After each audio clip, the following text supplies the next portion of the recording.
Okay, so about after 3 months of work, I finally have my 3D printed Ironman motorized helmet working. Check it out.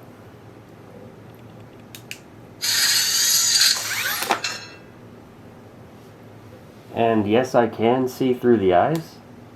Just barely, but I can see through them. I still need to add some padding, but more or less, it's done.